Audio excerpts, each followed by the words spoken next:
بسم اللہ الرحمن الرحیم. اللہ کے نام سے شروع جو نہایت مہربان رحم والا. الحمدللہ رب العالمین الرحمن الرحیم مالک یوم الدین والصلاة والسلام علی نبینا محمد وآلہ واصحابہ اجمعین ومن تبعهم بإحسان إلى يوم الدين وأشهد أن لا إله إلا الله وحده لا شريك له وأشهد أن محمدا عبده ورسوله أما بعد. معزز حاضرین، اللہ رب العالمین نے ہمارے دین میں توحید کے بعد سب سے افضل جو عبادت ہم کو دیا ہے وہ ہے نماز.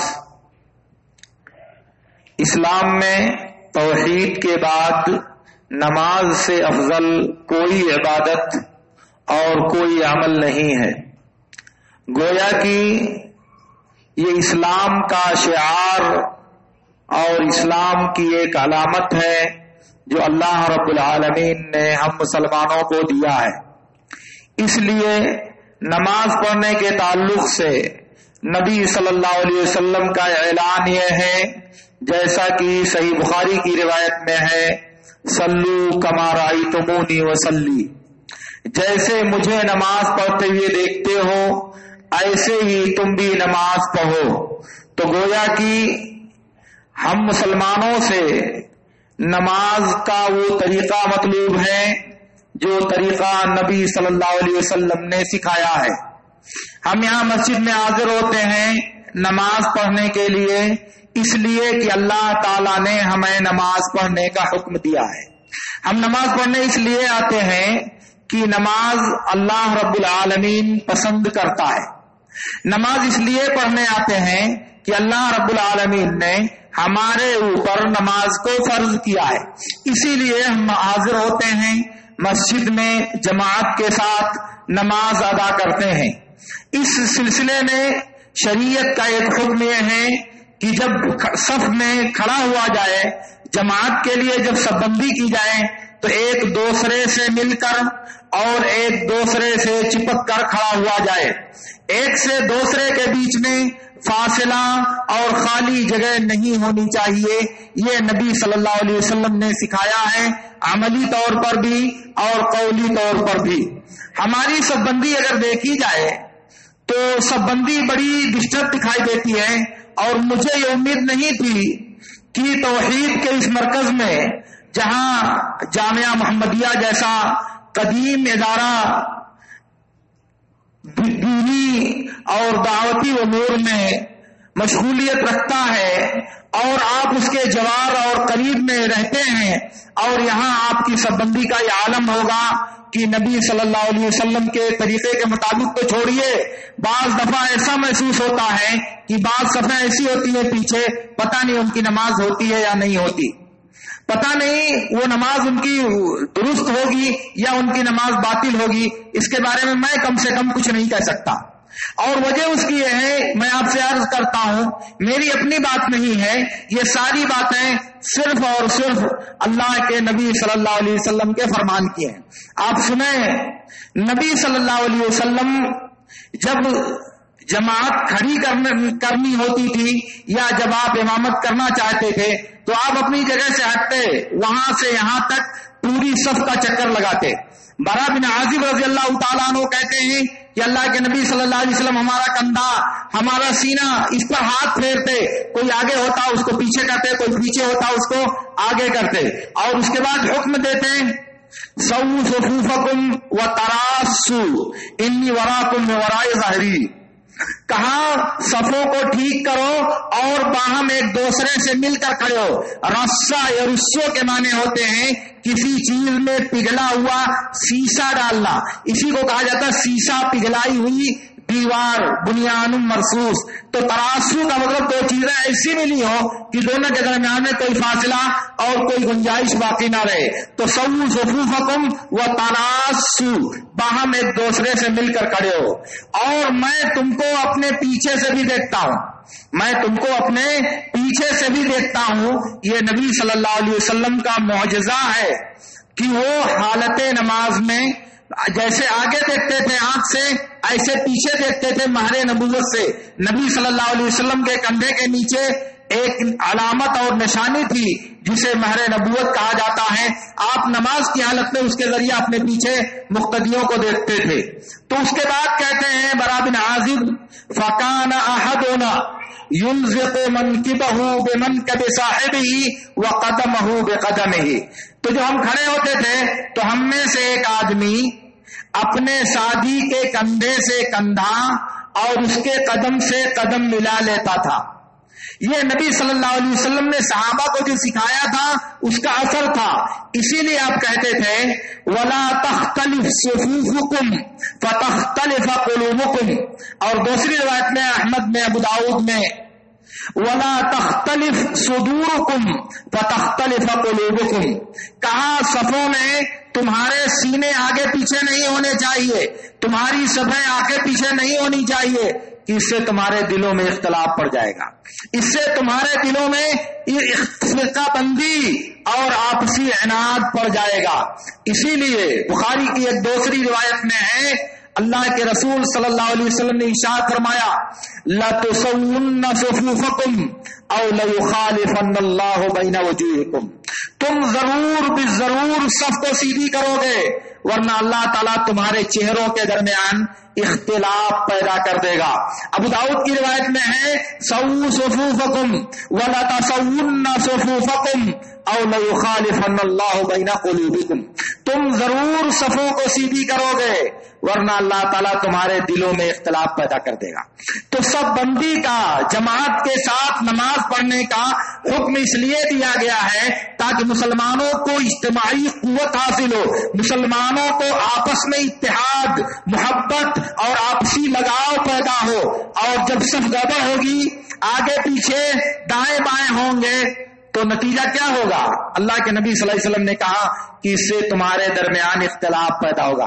ہمارے لوگ کہتے ہیں کہ جب دل ہی نہیں ملتا تو پیر ملانے سے کیا فائدہ؟ یہ جہالت کی بات ہے، کیونکہ مریض کہہ رہا ہے ڈاکٹر کی تجویز سے پہلے کہ جب مرضی ٹھیک نہیں ہو رہا تو دوا تو کھائیں. ارے بھائی دوا کھائیں گے تب تو بیماری ٹھیک ہوگی. اب آپ کے دلوں میں اختلاف ہے، آپ کے دلوں میں انتشار ہے، آپسی ناچاقی ہے، تو پیر ملائیں گے تو یہ نفرت دور ہوگی. پیر ملائیں گے تب نہ الفت پیدا ہوگی، پیر ملائیں گے تب نہ ایک دوسرے سے قریب آئیں گے اور اللہ رب العالمین دلوں کو جوڑے گا.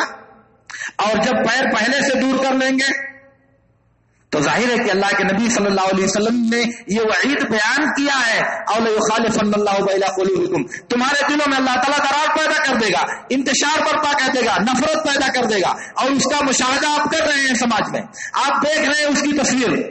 اسی لیے نبی صلی اللہ علیہ وسلم سختی کے ساتھ اس بات کی تاکید کرتے تھے اور صفوں کو ٹھیک کرنے کا حکم دیتے تھے. بخاری اور مسلم کی روایت میں ہے اللہ کے رسول صلی اللہ علیہ وسلم نے ارشاد فرمایا سَوُّوا صُفُوفَكُمْ فَإِنَّ تَسْوِيَةَ الصُّفُوفِ مِنْ إِقَامَةِ الصَّلَاةِ. اور بخاری کا دوسرا لفظ ہے سَوُّوا صُفُوفَكُمْ فَإِنَّ تَسْوِيَةَ الصُّفُوفِ مِنْ تَمَامِ الصَّلَاةِ. اور سنن ابی داؤد کی ایک تیسری روایت میں ہے سَوُّوا صُفُوفَكُمْ فَإِنَّ تَسْوِيَةَ الصُّفُوفِ مِنْ حُسْنِ الصَّلَاةِ. صفوں کو برابر کرو، صفوں کو ٹھیک کرو، کیونکہ صفوں کو ٹھیک کرنا یہ نماز کو قائم کرنا ہے. صفوں کو ٹھیک کرو کیونکہ صفوں کو ٹھیک کرنا یہ نماز کو پورا کرنا ہے، نماز کو مکمل کرنا ہے. صفوں کو ٹھیک کرو کیونکہ صفوں کا ٹھیک کرنا یہ نماز کو مزین اور خوبصورت بنانا ہے. تو اس کا مطلب یہ ہوا کہ فعل امر کے ذریعہ نبی صلی اللہ علیہ وسلم نے صفوں کو ٹھیک کرنے کا حکم دیا اور بتایا کہ صفوں کو ٹھیک کرو گے تو نماز قائم ہوگی، نماز مکمل ہوگی، نماز خوبصورت ہوگی. اس کو الٹ دیجئے، اگر صفوں کو ٹھیک نہیں کرو گے تو نماز قائم نہیں ہوگی، نماز خوبصورت نہیں ہوگی، نماز مکمل نہیں ہوگی۔ صفوں کو ٹھیک نہیں کرو گے تو نماز مکمل نہیں ہوگی، اور جب نماز مکمل نہیں ہوگی تو ثواب بدرجہ اولا مکمل نہیں ہوگا۔ اس لیے صف بندی کا مسئلہ، صف کو ٹھیک کرنے کا مسئلہ اتنا آسان نہیں ہے جتنا ہمارے علماء اور دوسرے لوگ سمجھتے ہیں۔ بس ایسی بات آئی گئی اور ہو گئی۔ نبی صلی اللہ علیہ وسلم اس وقت تک جماعت کھڑی نہیں کرتے تھے، تکبیر تحریمہ اس وقت تک نہیں کہتے تھے جب تک صف ٹھیک کرنے والا آپ کو بتا نہیں دیتا کہ صف ٹھیک ہو گئی ہے۔ اس کے بعد نبی صلی اللہ علیہ وسلم اللہ اکبر کہتے تھے۔ اللہ کے نبی نے متعین کر رکھا تھا، پہلے خود گھومتے تھے پوری صف کو، اور کچھ لوگوں کو متعین کر رکھا تھا کہ دیکھو کوئی آگے پیچھے تو نہیں، کوئی صف ٹیڑھی تو نہیں، کسی صف میں خلل تو نہیں۔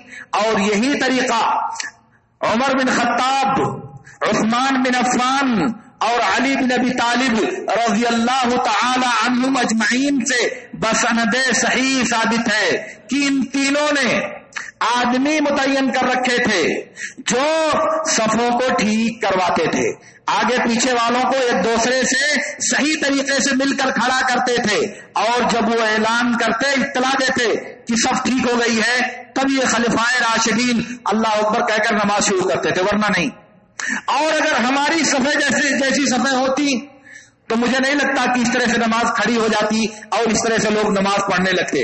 ہم نے صف بندی کے سلسلے میں اتنی غفلت برتی ہے کہ ایک آدمی مسجد میں آتا ہے نماز پڑھنے تو اتنا پیر پھیلا کے کھڑا ہوتا ہے، ایسا لگتا ہے کہ وہ مسجد کی زمین قبضہ کرنے کے لیے آیا ہوا ہے، اور جب رکوع اور سجدے میں جاتا ہے تو پیر سمٹ جاتا ہے، اور اس کے بعد جب کھڑا ہوتا ہے تو بیچ میں جگہ خالی ہو جاتی ہے۔ یہ جگہ خالی ہو جانا معمولی بات نہیں ہے، یہ بہت نقصان دہ بات ہے ہماری نماز کے لیے، یہ بہت تکلیف دہ بات ہے ہماری نماز کے لیے۔ وہاں پیچھے میں نے دیکھا کتنی بار اتفاق پڑا کہ ایک سے دوسرے آدمی کے بیچ میں تقریباً آدھا فٹ اور 1 فٹ کا فاصلہ ہوتا ہے۔ اب آپ بتائیں کہ یہ صف بندی ہے، یہ صفوں کو جوڑنا ہے یا صفوں کو کاٹنا ہے؟ اللہ کے نبی صلی اللہ علیہ وسلم نے ارشاد فرمایا، سنن ابی داؤد کی روایت میں ہے، من وصل صفا وصلہ اللہ ومن قطع صفا قطع اللہ۔ جو صفوں کو جوڑے گا اللہ تعالیٰ بھی اس کو جوڑے گا، اور جو صف کو کاٹے گا اللہ تعالیٰ بھی اس کو کاٹ دے گا۔ جو صفوں کو کاٹے گا اللہ تعالیٰ بھی اس کو کاٹ دے گا۔ اگر کسی سے کہا جائے کہ تھوڑا آگے آ جائیے، تھوڑا پیچھے ہو جائیے، تھوڑا پیر سمیٹ لیجیے، تو آنکھ دکھاتا ہے، ایسا لگتا ہے کہ وہ کھا لے گا۔ کیوں بھائی، کیا وجہ ہے آخر؟ اللہ کے نبی صلی اللہ علیہ وسلم کی احادیث، نبی صلی اللہ علیہ وسلم کی فرامین، دنیا میں کون ان پر عمل کرے گا؟ دنیا میں کس کے لیے حدیثیں ہیں؟ کس کے لیے نبی صلی اللہ علیہ وسلم نے یہ ہدایت بیان فرمائی ہے؟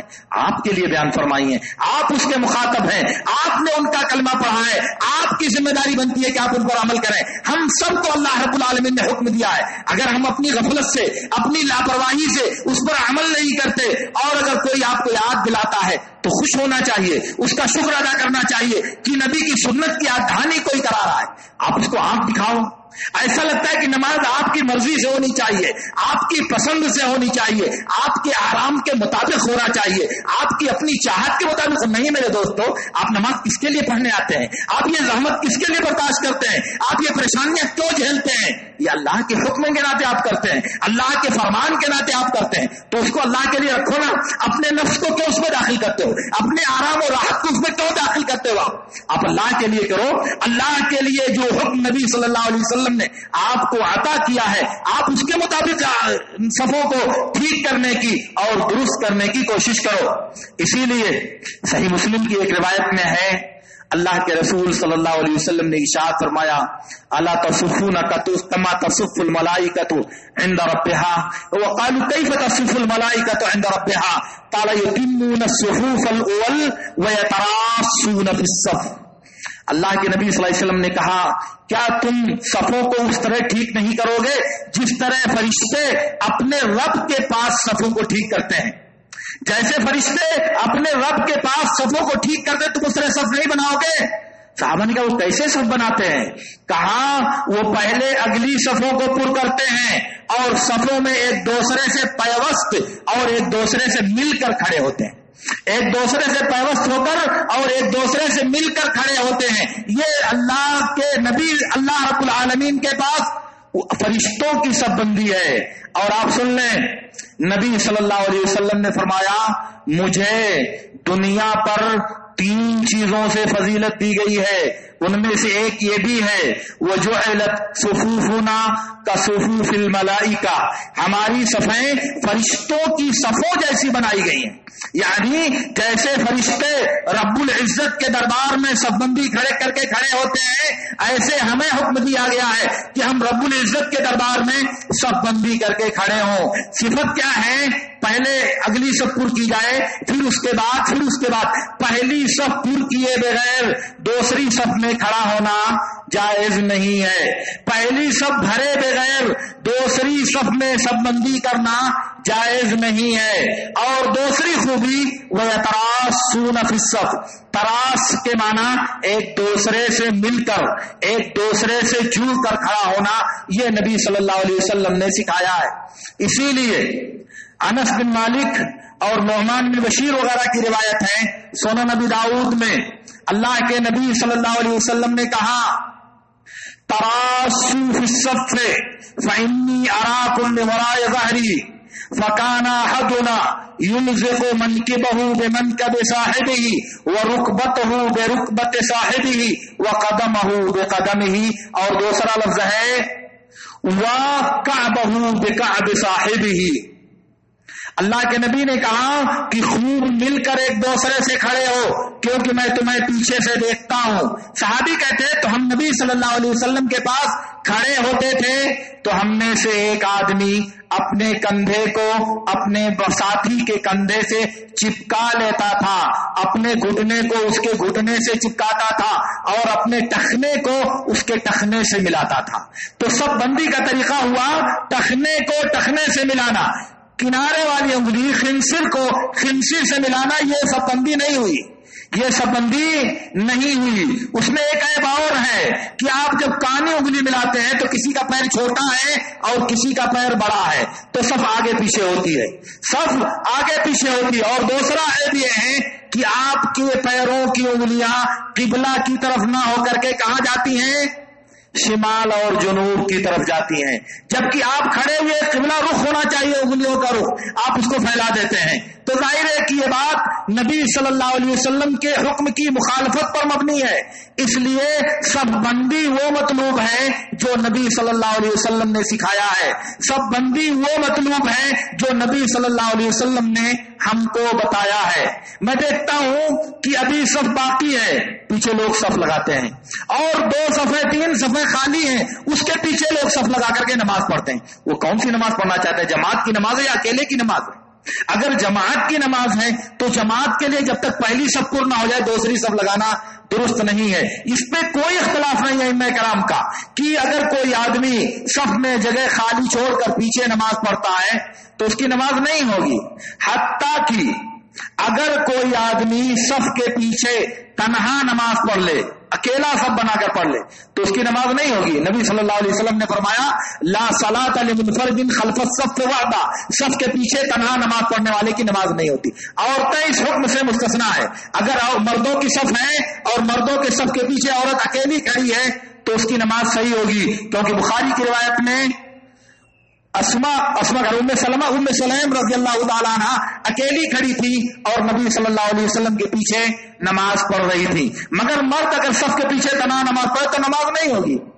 اب آپ بتائیے جو کرسی لے کر پیچھے بیٹھے رہتے ہیں صف وہاں تک متصل نہیں ہوتی، ابھی اندر جگہ خالی ہے، 2 صف 3 صف باقی ہے، وہ نماز پڑھ رہے ہیں، کس کی اقتدا کر رہے ہیں؟ وہ یہ بات تو سوچنا چاہیے. کرنے سے پہلے میری گزارش یہ ہے کہ آپ اہل علم سے فتویٰ لے لیں، آپ ان سے پوچھ لیں کہ اس طرح نماز پڑھنا جائز ہے یا جائز نہیں ہے. کہیں ایسا نہ ہو کہ آپ مشقت پوری برداشت کر رہے ہو، نماز پوری پڑھ رہے ہو، زحمت پوری اٹھا رہے ہو، قربانی پوری دے رہے ہو اور اجر کے بعد میں دامن آپ کا خالی نہ ہو جائے. اس لیے پہلے اہل علم سے دریافت کر لیں، فتویٰ منگا لیں، پوچھ لیں کہ اس طرح اگر نماز پڑھی جائے تو نماز ہوگی یا نہیں ہوگی، یا جائز ہے یا ناجائز ہے. اس کے بارے میں آپ اہل علم سے سوال کر لیں تاکہ آپ کی نماز اعلیٰ وجہ البصیرہ بالکل جان بوجھ کر کے سنت کے مطابق اللہ کی پسند کے مطابق ادا ہو. ایسا نہ ہو کہ ہم اپنی پسند کا لحاظ کرتے کرتے اللہ کی پسند کو نظر انداز کر دیں، تو یہ بات مناسب نہیں ہوگی.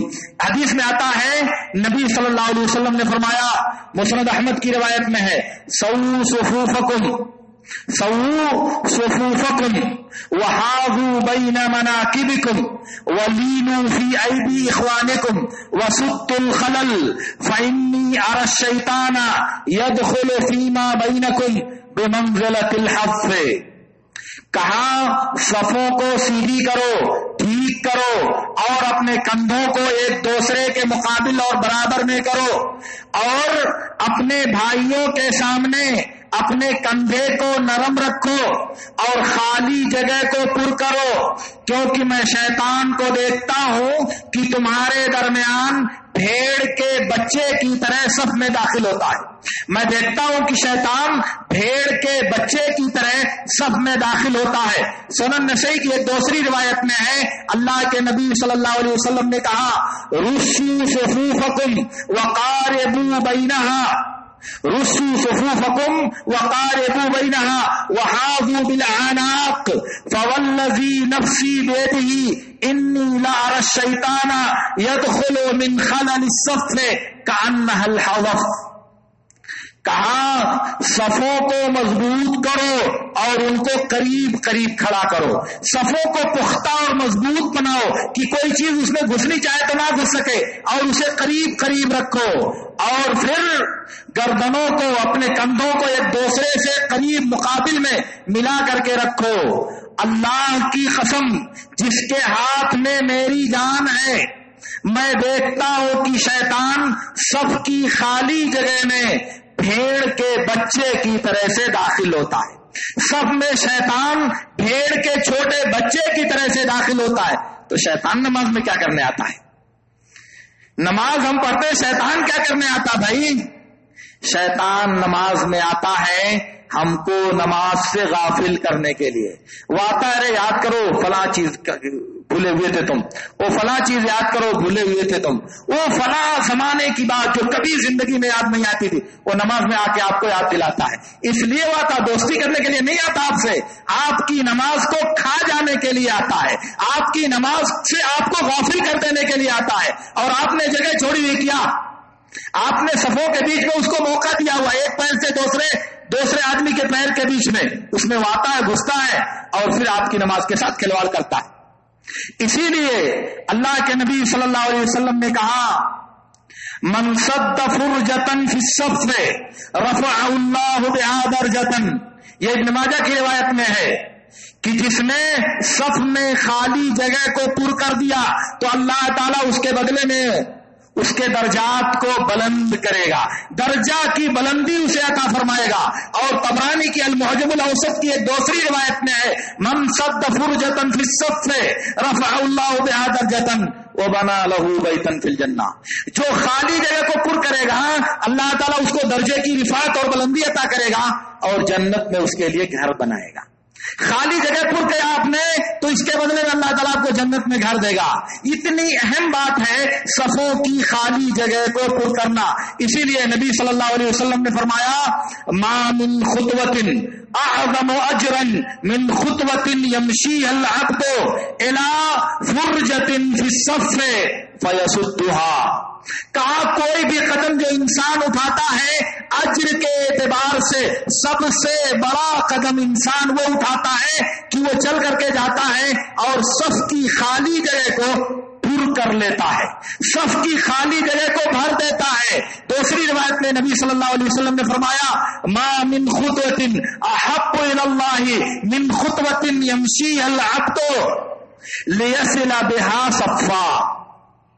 کہا سب سے اللہ کی نظر میں سب سے زیادہ محبوب قدم وہ ہے جو بندہ اس لیے اٹھاتا ہے تاکہ جا کر کے صف کو جوڑ دے، صف کو ملا دے، صف میں جو خالی جگہ ہے اس کو متصل کر دے.